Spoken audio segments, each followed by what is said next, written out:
오늘 우리에게 주시는 하나님의 말씀은 누가복음 22장 1절에서 13절까지 말씀입니다.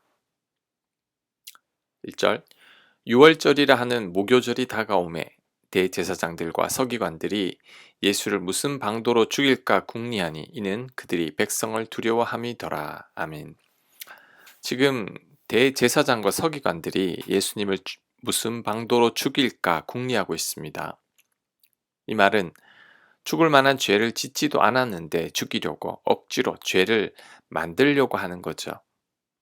그런데 아무리 생각해도 죽일 근거를 찾지 못하고 있었습니다. 그냥 죽이자니 백성들의 눈치가 보입니다. 왜냐하면 백성들은 예수님을 메시아라고 잘 따르고 있었기 때문이죠. 지금 종교 지도자들은 아무 죄도 없는 하나님의 아들을 죽이려고 합니다. 죄가 없으니 죄를 덮어 씌워서 죽이려고 하죠. 종교 지도자들이 참으로 악합니다. 일반 백성들보다 더 선하고 거룩하고 하나님 말씀대로 살아야 할 사람들이 오히려 백성들보다 더 악한 거죠. 도대체 왜 이러는 걸까요? 왜 죄 없는 예수님을 죽이려는 걸까요? 기득권을 유지하기 위해서죠. 자신들이 종교 지도자로서 유다의 권력을 쥐고 있는데 예수라는 사람이 나타나자 자신들의 위치가 흔들렸죠. 그래서 예수님을 죽이려는 겁니다. 정치인들에게서 이런 모습을 볼 수 있죠. 권력을 잡기 위해서 곧뭐 술수를 가리지 않습니다. 거짓과 불법과 뇌물과 가짜 뉴스와 같은 것으로 음해하죠. 유다 종교 지도자들처럼 수단과 방법을 가리지 않습니다. 누군가를 완전히 매장시키면서까지도 자신들의 목적을 이루려고 하죠. 참으로 악합니다. 그런데 우리도 힘과 권력을 가지면 이럴 수 있습니다. 다윗도 권력을 가졌을 때 부하의 아내를 빼앗았죠. 우리라고 별 수 없습니다. 사람들이 높아지면 다 변하고 내려오기 싫어합니다. 넓은 집으로 이사 가기는 쉬워도 작은 집으로 이사 가는 것은 어렵습니다. 크고 좋은 차로 바꾸는 것은 쉬워도 싸고 작은 차로 바꾸는 것은 어렵습니다. 그러니 우리는 정말 조심하고 조심해야 합니다. 높아진 자리에서 권력을 가진 곳에서 더욱더 조심해야 합니다. 절대 초심을 잃지 말아야 합니다. 그리고 악한 마음을 품고 있으면 악한 자들이 다가옵니다. 반면에 선한 마음을 품고 있으면 선한 자들이 다가오죠. 그래서 똥이 있으면 파리가 날아오고 꽃이 있으면 별이 날아온다고 합니다. 3절 이하에 그런 내용이 나옵니다. 3절 열둘 중에 하나인 가롯인이란 부르는 유다에게 사탄이 들어가니 이에 유다가 대제사장들과 성전 경비대장들에게 가서 예수를 넘겨줄 방도를 의논하매 그들이 기뻐하여 돈을 주기로 언약하는지라 유다가 허락하고 예수를 무리가 없을 때에 넘겨줄 기회를 찾더라. 아멘. 예수님을 죽이려던 종교 지도자들에게 누가 다가갔느냐 하면 유다가 제 발로 찾아갔죠. 그래서 예수님을 죽이려고 방도를 꾸미는 자들에게 예수님을 넘겨줄 방도를 의논했습니다. 악인에게 악인이 다가간 거죠. 유유상종입니다. 금묵자흑이죠. 그 사람이 어떤 사람인가를 보려면 그의 친구들을 보라고 하는데 그 말이 정말 맞는 말입니다. 사람들은 비슷한 사람들끼리 만납니다. 그래서 악한 지도자들에게 악한 유다가 다가갔고 또한 악한 유다에게 악한 마귀가 다가간 것입니다. 내 주변을 잘 살펴야 합니다. 내가 만나는 사람들을 객관적으로 평가해 봐야 합니다. 내가 보기에 좋은 사람이면 안 됩니다. 객관적으로 평가해서 좋은 사람이어야 합니다. 만약에 내가 만나는 사람이 나에게 좋지 않은 영향을 준다면 내가 만나는 것을 다시 한번 생각해 봐야 합니다. 내가 그 사람을 변화시킬 수 있다면 모르겠지만 오히려 내가 그 사람에게 영향을 받는다면 나는 그 사람을 떠나는 게 낫습니다. 모든 복은 내가 만나는 사람에게서 시작됩니다. 그래서 시편의 시작인 시편 1편에서는 복 있는 사람은 악인들, 죄인들, 오만한 자들과 동행하지 않는 것이라고 했죠. 내 곁에 악인들만 없어도 이미 복은 시작된 겁니다. 잠언 13장 20절은 말씀합니다. 지혜로운 자와 동행하면 지혜를 얻고 미련한 자와 사귀면 해를 받느니라. 재앙은 죄인을 따르고 선한 보응은 의인에게 이르느니라. 아멘. 지혜로운 사람과 동행하면 지혜를 얻습니다. 미련한 자와 동행하면 해를 받습니다. 죄인들과 다니면 재앙이 따라다니고 의인들과 다니면 좋은 보상이 따라옵니다.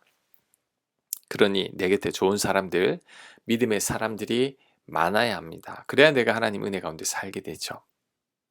자, 그 다음 한 가지 더 살펴봅니다. 왜 하필 유다에게 사탄이 들어갔을까요? 다른 제자들도 많은데 왜 하필 유다에게 사탄이 들어간 것일까요? 유다가 사탄에게 틈을 보였기 때문입니다. 사탄이 아무에게나 들어가는 게 아닙니다. 틈이 보이는 자들에게 들어갑니다. 그렇다면 유다는 어떤 틈을 보였을까요? 물질에 대한 틈을 보였죠. 유다의 약점은 돈입니다. 그는 돈에 대한 욕심이 있는 자죠. 유다는 돈깨를 맡고 있었습니다. 죄 많은 여인이 향유 옥합을 깨뜨렸을 때에도 그 돈으로 가난한 자를 돕는 게 낫다고 화를 낸 자도 유다입니다. 예수님도 돈을 받고 팔았죠. 내가 늘 관심이 있는 것이 나의 틈이고 나의 약점입니다. 사울 왕은 사람들이 자신을 어떻게 생각하느냐에 늘 관심이 있었죠. 그 사람이 약점인 거죠. 다윗은 여자에게 약점이 있었습니다. 마찬가지로 나의 약점을 통해 사탄이 틈을 타고 들어옵니다. 여러분이 잘 넘어지는 부분이 뭡니까? 늘 약한 부분이 있죠. 언제 내 마음과 생각을 사탄이 흔듭니까? 그게 바로 나의 틈입니다. 그것을 조심해야 합니다. 사단 마귀는 우는 사자와 같이 항상 그 틈을 노리고 있으니 우리는 그 사탄 마귀에게 틈을 주면 안 됩니다. 그래서 에베소서 4장 26절은 이렇게 말씀합니다. 분을 내어도 죄를 짓지 말며 해가 지도록 분을 품지 말고 마귀에게 틈을 주지 마라. 바울은 해가 지도록 분을 품지 말라고 했습니다. 왜냐하면 분을 품으면 사단 마귀가 그 틈을 노리기 때문이죠. 살다 보면 분을 품을 수 있습니다. 하지만 그 분을 계속해서 품고 있으면 문제가 생깁니다. 그 틈을 비집고 마귀가 들어오죠. 성령께서는 분을 품고 있는 사람은 다스리지 못합니다. 그러니 마귀에게 틈을 주지 말아야 합니다. 여러분의 약점이나 틈이 무엇입니까? 유다처럼 물질입니까? 아니면 자식입니까? 급한 성격입니까? 인정받고 싶은 욕구입니까? 이성입니까? 그것을 늘 조심해야 합니다. 7절 유월절 양을 잡을 목요절 날이 이른지라 예수께서 베드로와 요한을 보내심에 이르시되 가서 우리를 위하여 유월절을 준비하여 우리로 먹게 하라 여짜오되 어디서 준비하기를 원하시나이까 이르시되 보라 너희가 성내로 들어가면 물 한 동이를 가지고 가는 사람을 만나리니 그가 들어가는 집으로 따라 들어가서 그 집 주인에게 이르되 선생님이 내게 하는 말씀이 내가 내 제자들과 함께 유월절을 먹을 객실이 어디 있느냐 하시더라 하라. 그리하면 그가 자리를 마련한 큰 다락방을 보이리니 거기서 준비하라 하시니 그들이 나가 그 하신 말씀대로 만나 유월절을 준비하니라. 아멘. 마지막 최후의 만찬을 준비하기 위해 방을 구해야 되는데 방이 없었던 것 같습니다. 왜냐하면 유월절 절기에는 전국의 모든 백성들이 다 예루살렘으로 모여들기 때문이죠. 그때 예수님께서 베드로와 요한을 보내며 성내에 물동이를 지고 가는 사람을 만나면 그 사람을 따라가서 그 사람 집에 거하겠다고 얘기하라고 말씀합니다. 그런데 너무 막연한 말씀이죠. 성내에 물동이 지고 가는 사람이 한둘이겠습니까? 도대체 누구를 따라가라는 말입니까? 하지만 베드로와 요한은 한마디도 하지 않고 바로 순종했습니다. 그랬더니 예수님께서 말씀하시는 대로 되어서 큰 다락방에서 예수님 일행이 머물게 됐습니다. 말씀하신 대로 순종했더니 다 해결된 거죠. 순종은 토달지 않고 생각하지 않는 겁니다. 순종은 그냥 몸이 움직이는 거죠. 토달고 생각하기 시작하면 절대 순종할 수 없습니다. 예수님께서 가나의 혼인잔치에서 가서 물을 떠다 주라고 했을 때 하인들은 아무 말 하지 않고 그냥 순종했죠.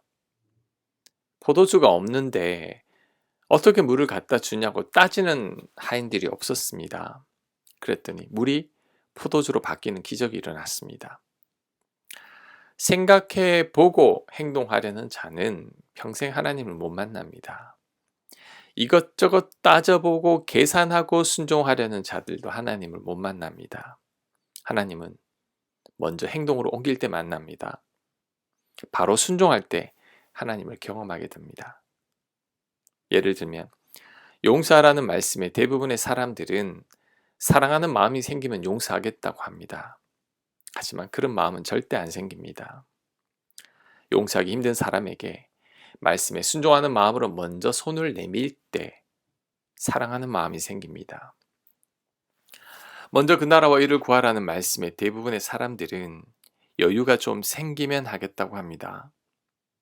지금은 내 코가 석자라서 나중에 하겠다고 합니다. 하지만 여유는 잘 안 생기고 내 앞가림하기는 여전히 힘들 뿐입니다. 하나님 말씀이라면 그냥 움직여야 합니다. 그냥 순종해야 합니다. 하나님 뜻이라면 힘들어도 순종해야 합니다. 그럴 때 하나님을 만나고 하나님의 역사를 경험하고 하나님에 대해 간증할 수 있습니다. 그런데 대부분의 사람들은 이 놀라운 비밀을 잘 모릅니다. 그래서 순종하지 않죠. 마음의 준비가 되고 여유가 생기고 믿음이 자라면 순종하겠다고 말하지만 그렇게 되지 않습니다. 평생 순종하지 못하게 될 겁니다. 지금까지 살아왔던 나의 지난 과거만 돌아봐도 잘 알 수 있을 것입니다. 하나님께서 말씀하시면 바로 순종해야 합니다. 하나님 뜻이 깨달아지면 그냥 행동으로 옮겨야 합니다. 그럴 때 하나님을 만납니다. 하나님의 역사를 경험하게 될 줄로 믿습니다. 아멘. 하나님 말씀하시면 주님 뜻이라면 행동하게 하소서, 순종하게 하소서. 이것저것 따지고 계산하고 나에게 손해가 될 건지 이익이 될 건지 하나님 가늠하는 저희들 되지 않게 하옵소서. 먼저 순종하는 저희들이 되도록 역사여 주시옵소서. 저희의 약점을 누구보다 잘 아시오니 하나님 그 약점에 넘어지지 않게 하옵소서. 내 주변에 좋은 사람들이 넘쳐나도록 믿음의 사람들이 가득하도록 하나님 만남의 복도 이루어 주시옵소서. 이 모든 말씀 예수님 이름으로 기도합니다. 아멘.